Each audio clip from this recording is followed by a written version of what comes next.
Hello à toutes et à tous, j'espère que vous allez bien. C'est une petite série de vidéos, et là je vais parler des glucides. La dernière vidéo, peut-être que vous l'avez déjà visionnée, c'est une vidéo sur les protéines et puis combien de protéines on est censé consommer dans une optique, je dirais globalement, de prise de masse musculaire ou d'optimisation de la composition corporelle. On essaie de garder le plus de muscles possible, par exemple pendant qu'on perd du poids. Donc quand on perd du poids, on aimerait perdre en général de la graisse, en général, hein, je ne connais pas votre objectif. Et donc on essaie de garder le muscle. Voilà. La dernière vidéo traite surtout de cette partie-là, des macronutriments. Donc on a trois macronutriments, hein. Je vous en parlais d'un quatrième, mais qui fait partie des trois à la base quand même. Donc on a les protéines, on a les glucides et on a les lipides. Bon, vu que j'ai mentionné le quatrième c'est le macronutriment du week-end. Voilà, l'alcool pourrait être considéré comme un macronutriment différent, même si ça ne l'est pas fondamentalement, mais par rapport à la manière dont il se comporte et l'aspect d'urgence entre guillemets qu'il représente lorsqu'il est digéré, urgence dans le sens il est métabolisé de manière prioritaire, ce qui n'est pas forcément un avantage parce que c'est donc du coup au détriment des autres, mais voilà, alcool, on laisse de côté juste pour cette vidéo, pas du tout que ce soit interdit ou autre, c'est juste que je ne vais pas le détailler beaucoup plus que ça. Donc on va parler aujourd'hui des glucides. Lorsqu'on parle des glucides, on parle de choses qui vont être constituées quasiment essentiellement de glucose et ou d'autres choses. Je vous donne des exemples ici. Donc glucides, glucose, c'est assez facile à retenir finalement. C'est le même GLU du départ. Vous allez avoir par exemple des fruits, vous allez avoir du pain, vous allez avoir des pâtes, vous allez avoir du riz, vous allez avoir des céréales, vous allez avoir du sucre blanc, c'est des glucides, vous allez avoir du miel, vous allez avoir toutes ces choses-là rentrent dans la catégorie, la grande catégorie des glucides. Maintenant, je vais peut-être pas uniquement vous suggérer qu'il y a des bons, des mauvais glucides ou autre chose comme ça, je vais plutôt vous dire que les glucides sont extrêmement intéressants et extrêmement importants pour votre organisme quand on considère en fait l'utilisation de notre corps. La phrase que j'aime bien utiliser, et bon, ça a un côté provocateur pour les personnes qui, disons, à la base sont peut-être pas forcément d'accord avec ce que j'avance, ce qui est très bien, mais j'espère au moins euh, les provoquer gentiment, on va dire ça comme ça, susciter le débat, mais des fois il faut bien tourner un petit peu sur d'autres plans, donc je ne me moque pas, mais voilà. J'aime bien dire que le glucose est tellement dangereux que notre corps finit par en fabriquer quand on vient à en manquer. Donc voilà, si vous ne mangez pas de sucre du tout, vous ne mangez pas de glucose à proprement parler, et que vous retrouvez avec un glucose élevé dans le sang, vous comprenez bien qu'il y a quelque chose. Donc le raccourci qu'on fait concrètement entre la quantité de glucides que l'on ingère, le glucose, on va dire alimentaire, quoi, enfin qui finalement devient du glucose. Par exemple, vous mangez des pâtes, vous mangez du riz, vous mangez des céréales, ça va se décomposer. Ce sont ce qu'on appelle des polymères de glucose. Donc les polymères de glucose, c'est de l'amidon, en gros, en anglais on appellerait ça starches. Et donc lorsque vous allez manger cet amidon-là, il va être décomposé et il y a une arrivée de glucose dans le sang. Donc on peut se dire, en toute logique, il y a une arrivée de glucose, il y a une quantité de glucose qui va arriver dans le sang et donc la glycémie va monter.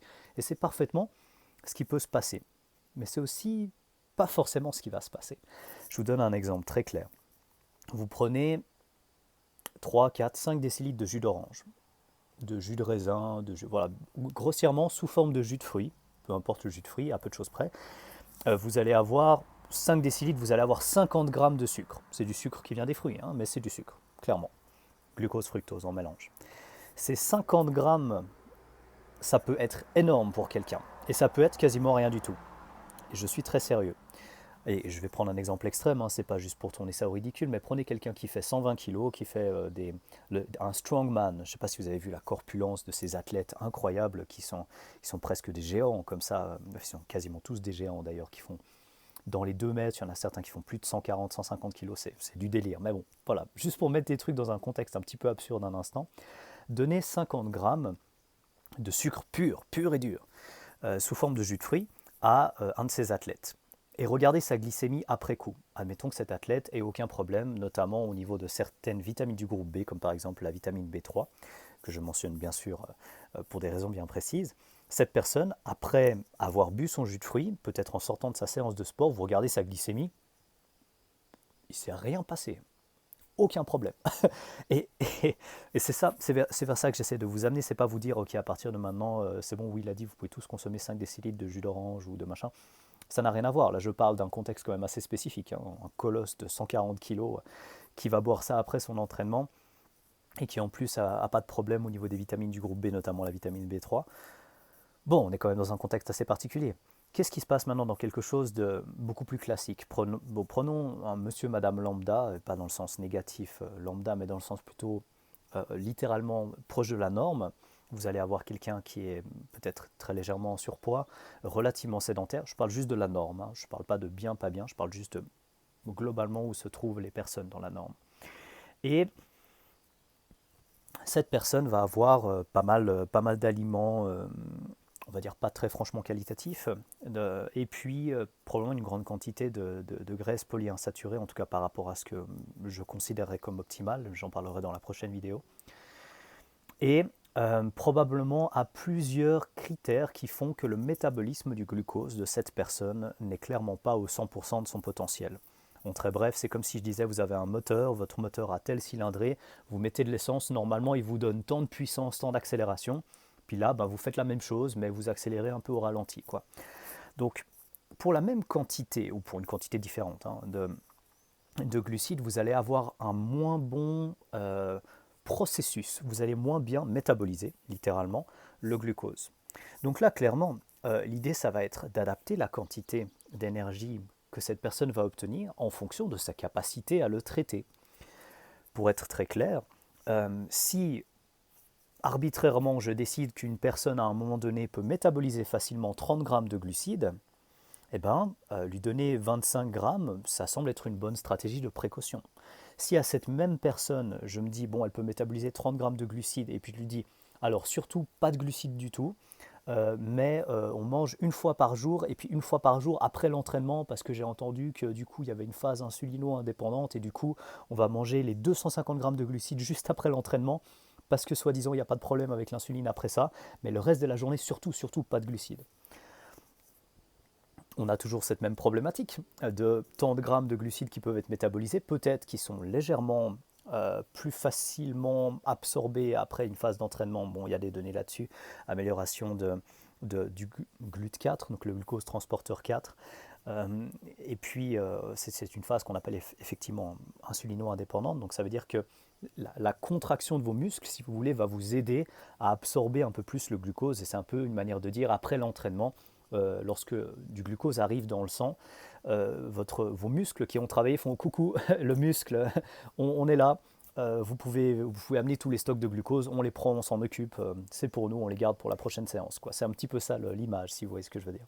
Donc, on n'a pas du tout réglé le problème de cette idée qu'il y a une dynamique. On absorbe, on assimile, ça arrive dans le sang et on le place, si on est capable, au bon endroit, dans des quantités adéquates.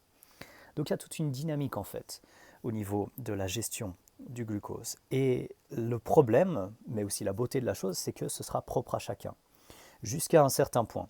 C'est-à-dire qu'on peut se dire, oui, alors bon, moi j'aime bien manger plus de glucides, moi j'aime bien manger plus de lipides.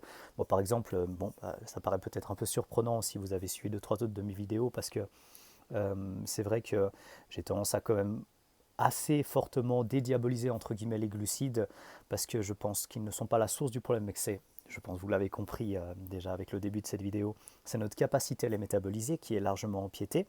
Mais donc il faut une consommation de glucides qui est en adéquation avec notre capacité du moment à les gérer.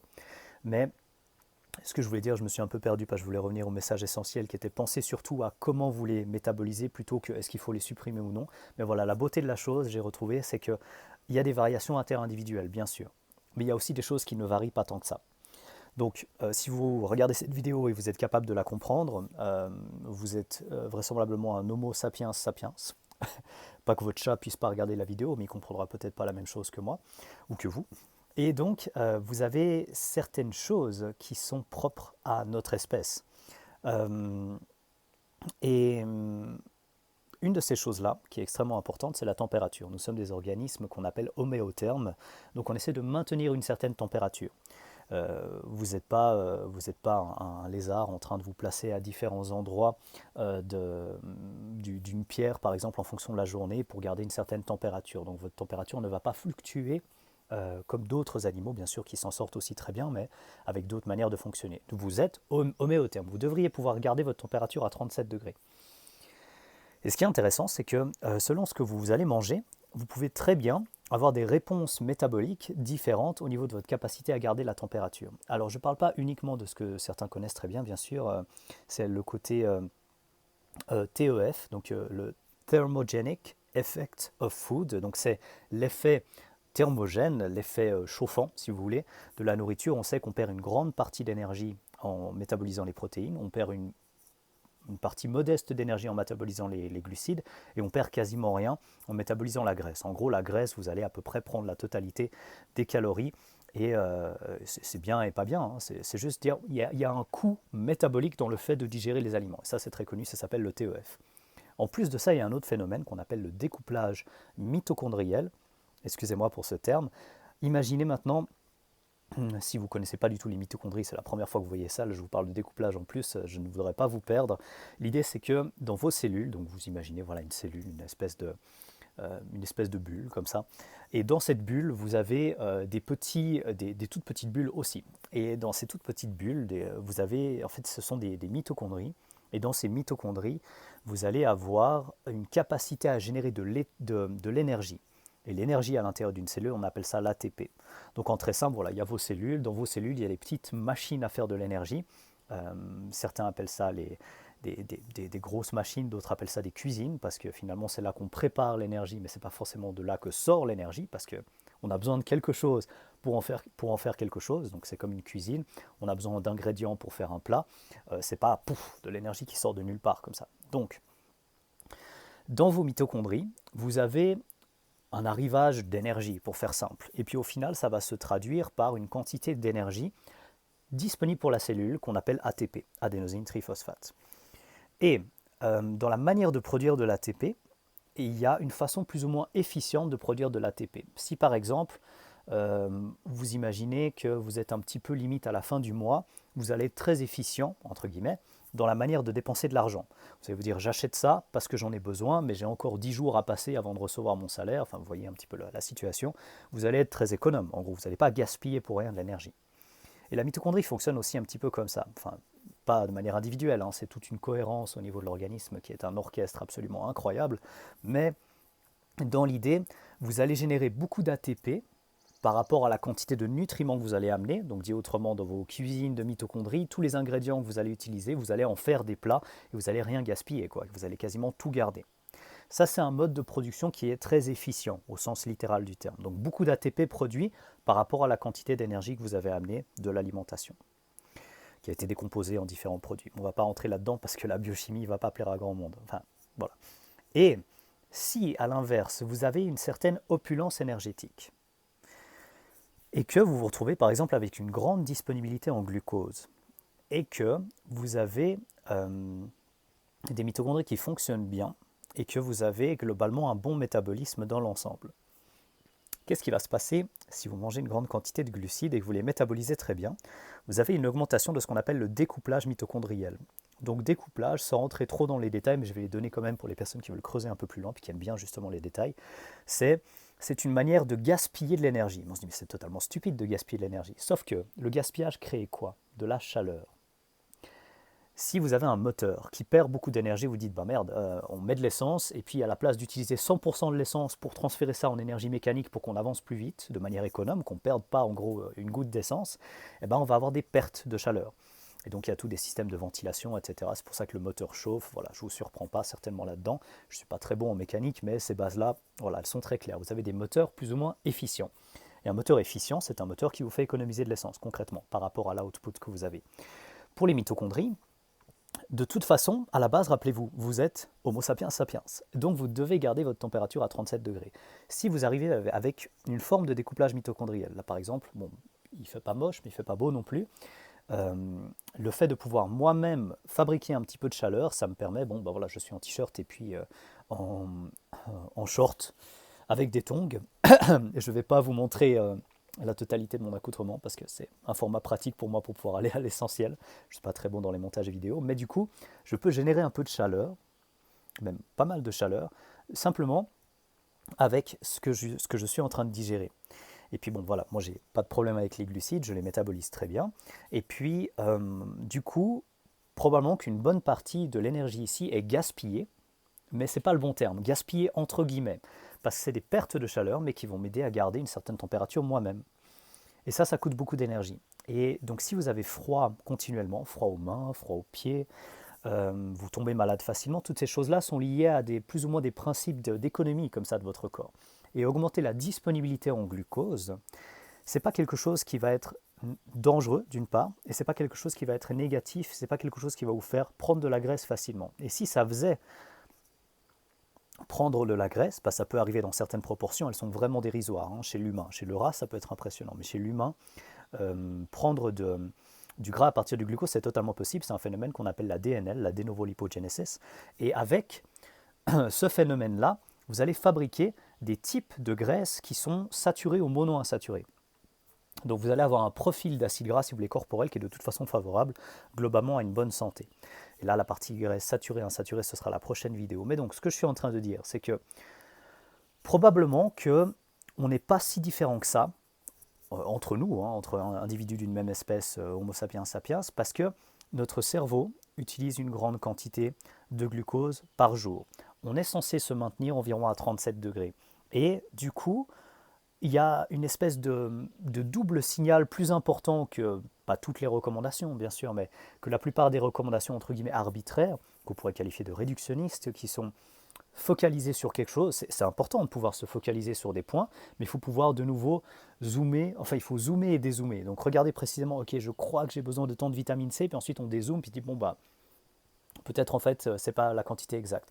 J'ai besoin de tant de quantité de vitamine E, ouais mais bon voilà, cette personne consomme beaucoup de graisses très instables, donc des graisses polyinsaturées, et puis ça va dépléter beaucoup plus vite la vitamine E. Bon bah ça suffit pas. Ah du coup c'est tout un contexte, mais la vitamine E elle dépend aussi de la vitamine A, de la vitamine D, de la vitamine K, des fameuses vitamines liposolubles. Et donc peut-être c'est plus intéressant de l'avoir dans quelque chose qui est déjà relativement équilibré. On pourrait parler de foie de ruminant ou de choses comme ça qui sont des pépites entre guillemets en termes de micronutrition. Euh, c'est compliqué de juste zoomer sur un truc et de dire voilà, recommandation générale pour tout le monde. Alors que faire quelque chose pour maintenir sa température à 37 degrés, ça se mesure un thermomètre à 10 euros dans votre pharmacie et puis c'est parti. Vous pouvez mesurer votre température, c'est pas compliqué.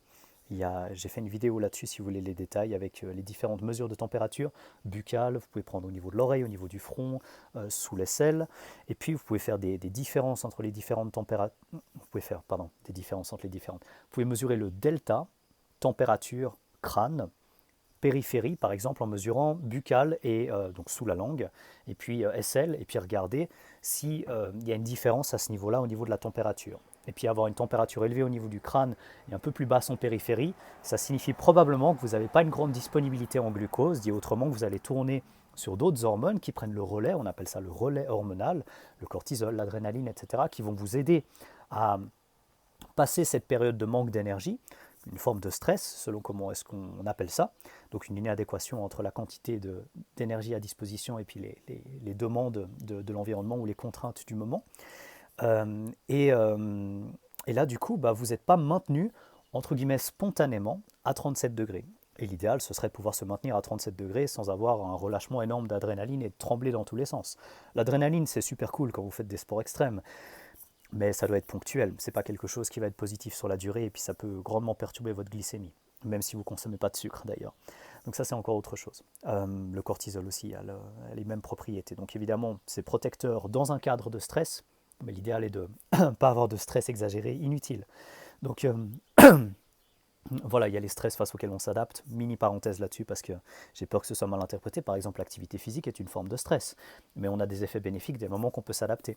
On peut aussi avoir des effets négatifs. Il y a des personnes qui vont aller trop loin dans l'activité physique et puis qui vont risquer 2-3 choses. Je reviens à la base. Donc vous avez des besoins en glucides qui vont être un peu différents, mais ça m'a pris pas mal de temps de vous donner le contexte de ce côté-là. Et donc dire tout le monde doit avoir un minimum 50 grammes de glucides ou tout le monde doit avoir un minimum 100 grammes ou 150 grammes, ça me semble un petit peu sorti du contexte. Par contre, dès le moment que vous dites, ok, juste mon cerveau, tout seul, va consommer environ 5 grammes de glucose par heure. À la fin de la journée, il va avoir consommé entre 100 et 125 grammes de glucose. Mon cerveau tout seul, bon, je ne suis pas juste mon cerveau, c'est une partie métaboliquement extrêmement active et absolument non négligeable, c'est certain, mais je ne suis pas juste mon cerveau. Donc, qu'est-ce qui se passe avec ma masse musculaire? Qu'est-ce qui se passe avec mon cœur? Qu'est-ce qui se passe avec mon foie, avec les reins, avec mes poumons, avec mon système immunitaire? Qu'est-ce qui se passe avec tout ça? Eh bien, il est aussi en train de consommer de l'énergie. Et donc, on doit avoir, sous forme d'autres nutriments éventuellement, et aussi les glucides et les lipides qui restent, on doit avoir encore pas mal de calories à ingérer.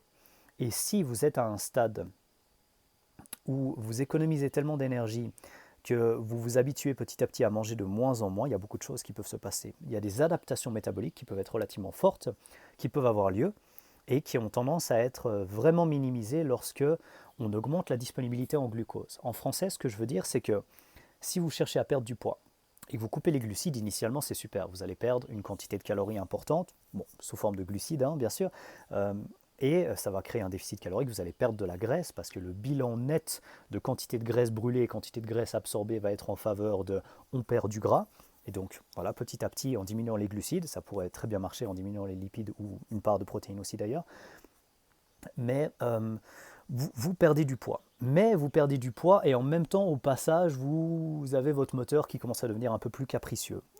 C'est ce qu'on appelle les adaptations métaboliques. Et pour avoir le moins d'adaptations métaboliques possible, c'est très intéressant, j'ai envie de dire, je ne vais pas dire que c'est capital, mais c'est très intéressant de garder une bonne proportion de glucides pour dire au corps, il y a assez de glucose à disposition. Il y a assez de glucose à disposition. Si, je t'assure, il y a assez de glucides à disposition, tu peux continuer de tourner, tu peux continuer de générer de la chaleur, tu peux continuer de gaspiller entre guillemets un petit peu d'énergie parce qu'on en a assez. Et le problème arrive dès le moment que on ne peut plus se permettre de gaspiller de l'énergie et que chaque petit gramme d'aliment ingéré doit être maximisé au niveau de son efficience. Et là, on devient petit à petit des champions pour manger le moins possible. Et je ne suis pas sûr que ce soit le meilleur mode de vie, mais ça c'est autre chose. Personnellement, j'aime bien manger. Je ne sais pas pour vous, peut-être que vous pouvez vivre avec juste une petite pilule. Et puis si on vous disait c'est bon, ça vous apporte tous vos nutriments, ça suffit. Moi j'adore manger, donc il y a peut-être une question de philosophie aussi bien sûr derrière.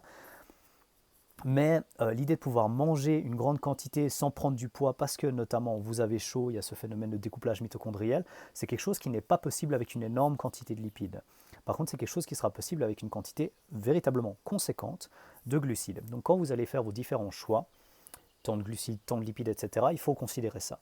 Autre chose d'important aussi, ça, j'ai parlé de la température, j'ai parlé du cerveau lui-même qui consommait une grande quantité d'énergie, mais retenez que plus vous êtes musclé d'une certaine manière, plus au repos, là par exemple je suis bien sûr au repos, j'espère que je ne semble pas stressé, mes muscles vont consommer très volontiers des graisses. Donc là par exemple, je sais que je suis en train de brûler du gras. Donc, enfin brûler du gras, on devrait dire oxyder, mais voilà, les puristes ne m'en voudront pas, j'espère.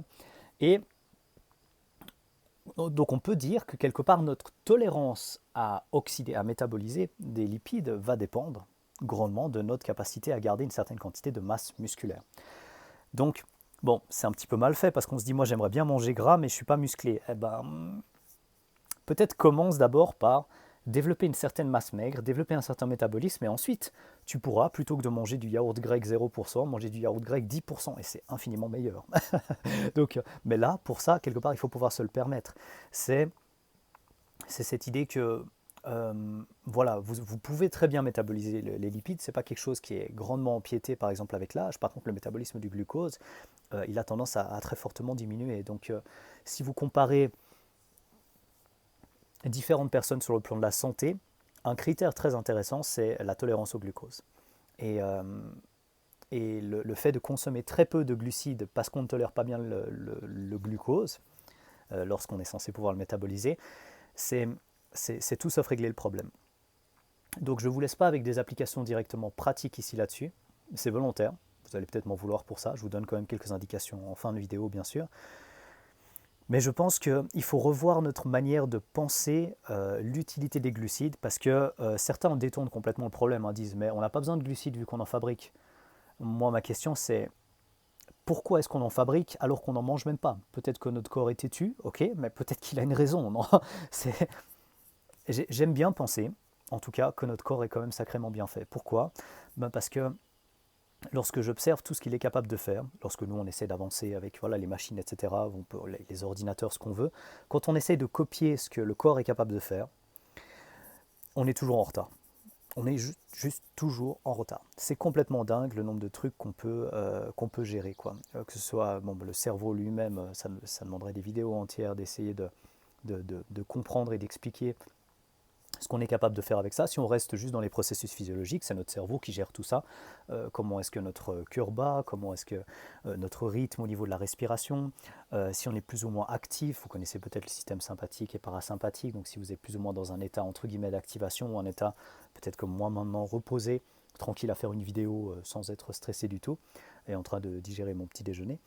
Euh, il y a trop de choses qui se passent, c'est trop beau. Et donc si le corps est amené à faire quelque chose, en gros, il nous donne des signaux quand même assez pertinents pour qu'on puisse essayer d'interpréter la situation. Et ce raccourci-là, limite, j'ai envie de dire, qui m'agace, parce que quand on utilise un argument un peu sous forme autoritaire comme ça, le corps n'a pas besoin de glucides parce qu'il est capable d'en fabriquer, je pense que c'est juste totalement malhonnête, quoi. C'est peut-être pas volontaire en fait, c'est pas forcément malhonnête, mais je pense que c'est vraiment un manque de compréhension du potentiel d'adaptation de notre organisme aussi, qui fait au mieux en fonction de la situation. Si votre organisme fait au mieux en fonction de la situation et que vous ne lui donnez pas de glucose et qu'il est capable d'en fabriquer, il est super votre corps, mais ça ne veut pas dire que vous n'avez pas besoin de glucides. Ça veut juste dire que votre corps fait au mieux malgré votre obstination d'une certaine manière à ne pas lui donner ce qu'il va finir par fabriquer quoi qu'il en soit. Donc j'aime bien tourner le problème de ce côté-là aussi. Euh, et ensuite, bon, il y a plusieurs choses aussi à garder en tête. C'est le cycle de Rendel euh, est quelque chose qui nous rappelle une forme de compétition entre les substrats. Vous avez des glucides qui arrivent, vous avez des lipides qui arrivent, et puis votre corps, en fonction de la quantité de ce type de nutriments, il va en métaboliser un plutôt que l'autre. En très bref, et on ne manque pas de le dire, ça je vous l'assure, lorsqu'on consomme des glucides, on supprime la lipolyse. En français, ça veut dire vous mangez du sucre, vous supprimez votre capacité à oxyder des lipides, ponctuellement, parfaitement vrai. Donc il y a des gens qui sont assez ridicules pour dire que, non, je suis désolé, je suis un peu provoque, mais le fait de ne pas brûler de la graisse, par exemple, donc oxyder, hein, on est d'accord, de ne pas oxyder de la graisse pendant 1 heure, ça va vous faire prendre du gras. Vous faites quoi pendant les 23 heures qui restent? C'est ridicule, c'est absolument ridicule. Genre, enfin, votre cœur utilise volontiers des acides gras, vos muscles utilisent volontiers des acides gras, le cœur est un muscle également, hein, bref, mais le myocarde.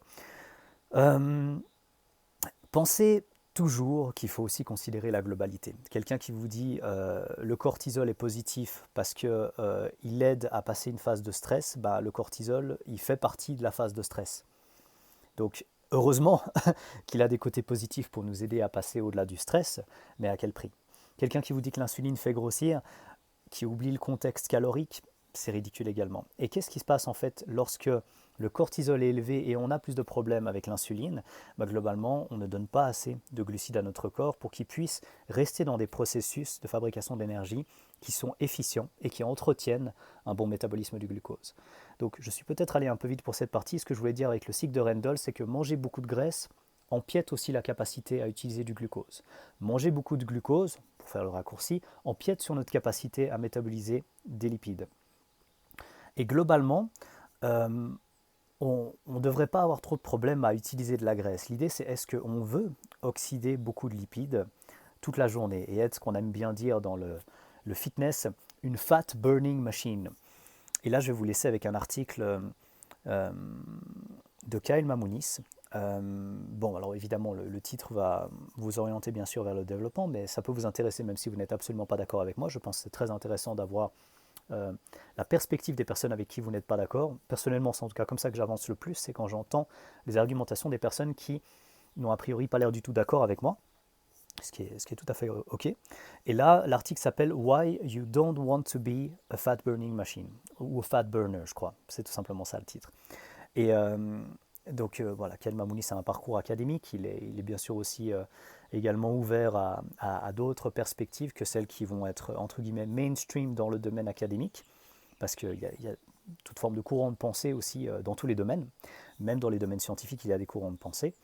Donc on n'est pas à l'abri d'interprétations par rapport à notre propre contexte. On est tous humains et on se pose des questions par rapport à tout ce qui a façonné notre environnement jusqu'à maintenant. Donc on n'est pas parfaitement objectif, quoi qu'il en soit. La méthode scientifique nous aide beaucoup à avancer, mais la méthode scientifique ne nous permet pas de générer les bonnes questions lorsqu'on n'a rien pour entrer dans un contexte approprié.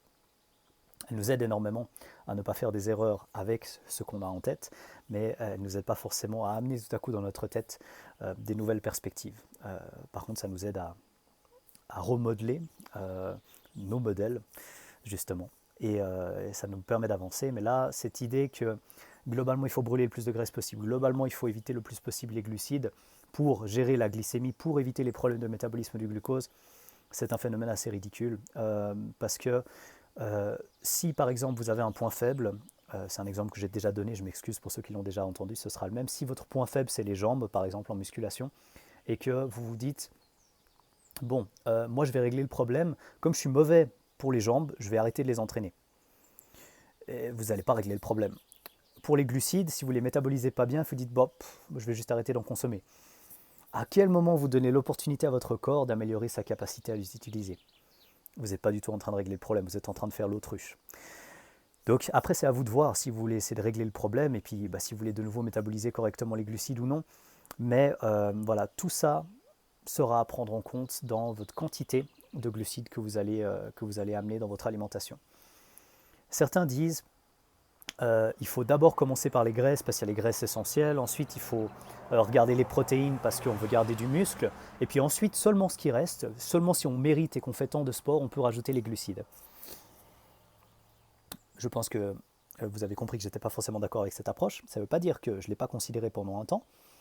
Pour la partie graisse, j'en parlerai dans la prochaine vidéo, mais pour la partie glucides, pensez plutôt. Quoi qu'il en soit, votre corps va utiliser 125 grammes de glucides, disons 100 grammes pour être large, pour votre cerveau, juste pour votre cerveau. Le reste de votre corps est toujours actif. Et ensuite, bien sûr, vous avez besoin de protéines, pas juste pour la masse musculaire, même si c'est un tissu précieux, c'est un tissu qui, avec l'âge, est de plus en plus difficile à garder. C'est un tissu qui, dans des cas de pathologie, est très très difficile à garder aussi. Bon, si vous êtes intéressé par le phénomène, vous pouvez aller regarder la cachexie. Et puis, vous regardez les chances de survie, par exemple, des personnes qui ont un cancer. Les personnes qui gardent le plus de muscles sont les personnes qui ont le meilleur pronostic, qui ont le plus de chances de s'en sortir concrètement. Donc oui, la masse musculaire est un tissu précieux. Mais il y a aussi pour tout le reste. Les protéines sont utilisées pour plein d'autres choses, pas que pour le muscle, même si le muscle fait partie bien sûr des protéines du corps. Donc, on a ce côté que je qualifierais entre guillemets d'essentiel des glucides pour essentiel à une bonne santé, pas essentiel à une survie, mais si votre but c'est juste de survivre, peut-être que vous n'êtes pas tombé sur la bonne vidéo, parce que je ne veux pas juste vous apprendre à survivre, j'aimerais dans l'idéal vous donner une perspective qui vous permet de rester dans la meilleure santé possible. Les glucides à la base sont utiles quoi qu'il en soit. Ça ne veut pas dire que votre corps ne peut pas utiliser de corps cétonique, ça ne veut pas dire que votre cerveau, excusez-moi, ne peut pas utiliser de corps cétonique, mais quel est le but de vous mettre dans un état de stress pour donner une alternative quand vous avez en fait simplement la possibilité de base pour vous sentir bien, quand il s'agit en fait simplement d'améliorer l'utilisation de ce qui fonctionne le mieux. Et donc vous avez cette base. Ensuite, vous rajoutez une partie qui vous permet de vous sentir bien, mais aussi d'alimenter simplement le reste du corps. Ensuite, vous ajoutez une partie qui c'est pas forcément top ce séquençage, mais je vais quand même finir avec ce modèle. Ensuite, vous ajoutez au moins une certaine quantité de protéines, avec un manque de protéines, et j'insiste, parce que pas tout le monde le dit comme ça, mais avec un manque de protéines, vous pouvez avoir des problèmes à plusieurs niveaux. Votre thyroïde ne va pas fonctionner bien si vous avez 40 grammes de protéines par jour. Donc, il faut une certaine quantité de protéines pour, encore une fois, avoir une bonne gestion générale de l'énergie. Et c'est lié avec un phénomène qu'on appelle le turnover des protéines, donc le renouvellement, si vous voulez, des protéines du corps, qui ne restent pas comme ça indemnes toute la vie. Il y a un renouvellement comme ça qui a lieu, donc les protéines sont aussi très importantes pour ça, d'un point de vue structurel tout simplement, pas forcément uniquement comme apport énergétique. Et ensuite, les lipides. Et les lipides, eh bien, déjà, est-ce qu'elles sont vraiment essentielles? Bon, ça c'est une question à laquelle je tenterai de répondre, je ne pourrai pas donner un avis définitif, mais je vous donnerai bien sûr ma perspective, vous ferez votre propre avis à la fin. Est-ce qu'on a des lipides qui sont importants pour garder une bonne santé à court terme? Et bien sûr, je pense que oui. Je pense que par exemple dans les jaunes d'œufs, vous avez une petite pépite de nutriments, notamment du côté des lipides. Et Je pense que les graisses saturées sont extrêmement intéressantes et stables, donc parfaitement adaptées hein, pour une consommation humaine. Donc on a un organisme chaud, donc aux alentours de 37 degrés quand tout va bien, avec une grande présence d'oxygène. Et puis les graisses saturées sont parfaitement aptes à tolérer ce type de milieu sans créer de stress oxydatif pour la version raccourcie. Euh, et puis, donc du coup, vous pouvez vous dire la quantité de protéines importante par rapport aux glucides aussi, comme ça vous avez un lien avec les deux premières vidéos, ce serait de ne pas avoir de perturbation trop importante de la glycémie à cause des protéines. Alors ça c'est encore une chose dont il faut que je parle. Les protéines ont un effet qu'on appelle insulinogène, insulinosécréteur, bref.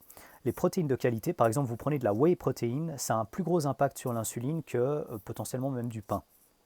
Vous allez dire, c'est pas possible, il n'y a pas de glucides dans les protéines. Mais en fait, dans les protéines qui contiennent beaucoup de leucine, c'est le cas de la whey protéine par exemple, sans dire que c'est bien ou pas bien, là je vous donne juste un fait, ça va augmenter beaucoup votre sécrétion d'insuline. Et donc, vous connaissez une partie, en tout cas, du rôle de l'insuline, c'est une hormone qui est liée au stockage, bien sûr. Donc pour certains, stockage, c'est bon, vous prenez du gras et vous êtes gras toute votre vie, et puis c'est ça qui crée tous les problèmes. Pour d'autres personnes, stockage, ça veut juste dire il y a quelque chose qui peut être absorbé et qui peut signaler un état d'opulence énergétique, entre guillemets. Après un repas, typiquement, c'est normal que votre insuline soit un peu plus sécrétée, tout particulièrement si vous avez des protéines et des glucides. Donc si vous prenez juste votre shaker de whey, qu'est-ce qui se passe avec votre glycémie qui est stable? Vous avez une arrivée d'insuline, votre glycémie va légèrement chuter. Vous pouvez, bien sûr, rehausser votre glycémie, spécialement si vous avez des réserves de glycogène hépatique, donc de sucre, enfin de glucides stockés dans votre foie, qu'on appelle le glycogène hépatique, parce que vous avez quelque chose de particulier qu'on appelle la G6P, si jamais ça vous intéresse, qui vous permet en fait de relâcher le glycogène de l'intérieur de votre foie dans la circulation, et donc vous pouvez tout à fait gérer digérer, sans mauvais jeu de mots, votre shaker de whey sans grosse perturbation au niveau de la glycémie. Cela dit, de manière générale, si vous voulez éviter des perturbations de la glycémie à chaque fois que vous consommez des protéines de qualité, c'est certainement intéressant de consommer 2 à 3 fois plus. Ça va dépendre après de la qualité des protéines, mais 2 à 3 fois plus de glucides que de protéines dans les portions où vous avez justement des protéines. Admettons, vous avez 20 grammes de whey protéine. Essayez d'avoir par exemple 40, 50, 60 grammes de glucides que vous digérez bien, que vous tolérez bien, pour justement équilibrer cette montée de l'insuline, pour que vous puissiez apporter suffisamment de glucides aussi pour lisser justement cette, cette quantité ce degré de perturbation que vous avez au niveau de la glycémie avec l'arrivage de différents acides aminés, notamment la fameuse leucine, mais aussi les autres glucides, et qu'au final, vous puissiez avoir quelque chose de relativement stable. Donc ça, c'est un conseil général, mais c'est un conseil qui ne devrait pas pouvoir être sorti du contexte aussi des micronutriments, notamment les vitamines du groupe B. Et probablement que si vous n'êtes pas capable de digérer des grandes quantités, prendre des plus petites quantités plus régulièrement, contrairement à ce qu'on peut se dire, par exemple, quelqu'un qui a des problèmes de tolérance aux glucides, on va le faire manger une seule fois par jour, on va le faire jeûner. Là, en fait, ce serait plutôt se dire quelle est, à ce moment-là, pour cette personne, sa quantité de glucides qu'elle peut tolérer. Et j'invente, hein, admettons que ce soit des portions de 15 grammes de glucides, et que cette personne essaie de consommer plus de 100 grammes à la fin de la journée. Elle devrait manger en tout cas 6 fois des petites portions, peut-être pouvoir augmenter un petit peu plus tard. Mais c'est pas 6 fois pour maximiser la croissance musculaire ou pour avoir un effet absolument incroyable sur tel ou tel critère. C'est plutôt pour éviter de tourner sur un relais hormonal lorsque le but est de pouvoir bien métaboliser le glucose. Et jeûner pendant longtemps, manger qu'une seule fois par jour ou couper complètement les glucides, c'est pas quelque chose qui va améliorer le fait d'éviter le problème. Vous avez compris, hein, vous essayez d'utiliser quelque chose et renforcer le fait de ne pas l'utiliser. Tout ce que ça renforce, c'est votre capacité peut-être à vous habituer à un état qui n'est pas celui de l'oxydation du glucose.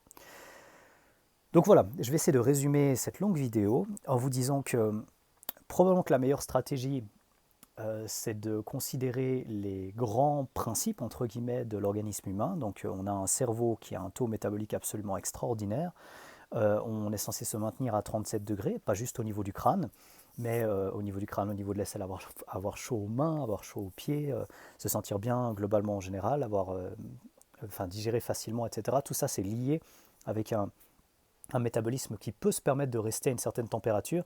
Vous savez très bien, si vous faites un peu de biochimie, que la température est absolument cruciale pour pour différentes modifications. Si par exemple vous avez vos enzymes ne fonctionnent pas de la même manière à des températures différentes ou à des taux d'acidité différents. Donc vous changez la température et l'acidité, par exemple, très simple, hein, c'est extrêmement basique en physiologie, là, sans mauvais jeu de mots. Vous allez modifier la vitesse à laquelle certaines réactions se passent. Et donc, si vous vous maintenez à 37 degrés et que c'est votre température de base, ou que vous vous maintenez à 35 degrés, je peux vous dire qu'il y a un paquet de choses que je suis incapable de mentionner dans la totalité, bien sûr, qui vont être modifiées. Donc, vous avez tout intérêt à garder ces quelques principes, je pense, au-delà d'autres principes qui sont, on va dire, étudiés, mais ne représentent pas, à mon avis, un argument encore plus intéressant, plus important et plus pertinent que des choses aussi essentielles que voilà, des caractéristiques de notre propre espèce, quoi. Et ça ne veut pas du tout dire que du coup je néglige les autres recommandations, ça veut juste dire que j'essaye de ne pas les retirer du contexte que je viens de vous présenter. Donc ça c'est le premier point. Le deuxième point c'est la gestion de la glycémie par rapport aux protéines, typiquement les protéines qui contiennent beaucoup de leucine, la whey protein étant un exemple tout à fait typique de ce côté-là, et bien connu du monde du fitness. Essayez d'avoir 2 à 3 fois plus de glucides que de protéines et de tester si justement vous arrivez à vous sentir bien, typiquement après un repas qui contient tant de grammes de protéines. Exemple très pratique, vous avez 15 grammes de whey protein, essayez d'avoir par exemple entre 30 et 45 grammes de glucides avec. Et ensuite, pour les lipides, ce sera la dernière vidéo. L'idée est de trouver quelque chose qui vous correspond, bien sûr, mais qui n'empiète pas sur votre capacité à utiliser le glucose. Et par exemple, consommer des énormes quantités, alors là, c'est même pas controversé, je rentre quand même un tout petit peu dans le sujet, des énormes quantités d'oméga 6, vous avez un effet pro-inflammatoire qui est, on va dire, entre guillemets, c'est accepté par à peu près tout le monde. Vous allez avoir... les personnes vont vous dire, ok, il faut un équilibre entre les oméga 3 et les oméga 6, ce n'est pas forcément le sujet avec lequel je suis directement d'accord. Par contre, pour le côté oméga 6, il n'y a pas du tout de controverse. Si vous avez que des cacahuètes, vous avez, qu'est-ce qu'on pourrait donner comme autre exemple, que de l'huile de tournesol, vous avez que de l'huile de soja, vous avez que de l'huile de pépins de raisin, et que ça fait partie de vos sources principales de graisse, vous allez avoir pas mal de choses qui vont empiéter directement et indirectement sur l'oxydation du glucose. Donc j'éviterai ces grandes quantités d'oméga 6. Après, il en faut toujours un petit peu. Mais s'il en faut toujours un petit peu, c'est tellement infime qu'avec par exemple 2 jaunes d'œufs par jour, vous avez tout ce qu'il faut en termes d'acide arachidonique, si vous voulez les détails, par rapport à la base du côté essentiel d'ailleurs. Donc je ne vais pas plus loin dans les graisses parce que ce sera une vidéo entière en plus. Mais voilà, je pense que ça vous donne déjà un petit peu un contexte autour de ma manière d'aborder les différents quotas de macronutriments. Je vous remercie beaucoup pour votre temps. Je me rends compte que c'était une longue vidéo. N'hésitez pas à me poser des questions, c'est des choses qui ne sont pas du tout claires. Je ferai un effort particulier pour cette vidéo-là parce qu'elle est longue aussi, pour venir répondre à vos questions dans les commentaires si ça vous intéresse. Et je me réjouis de vous présenter la prochaine vidéo sur les lipides. Allez, à la prochaine.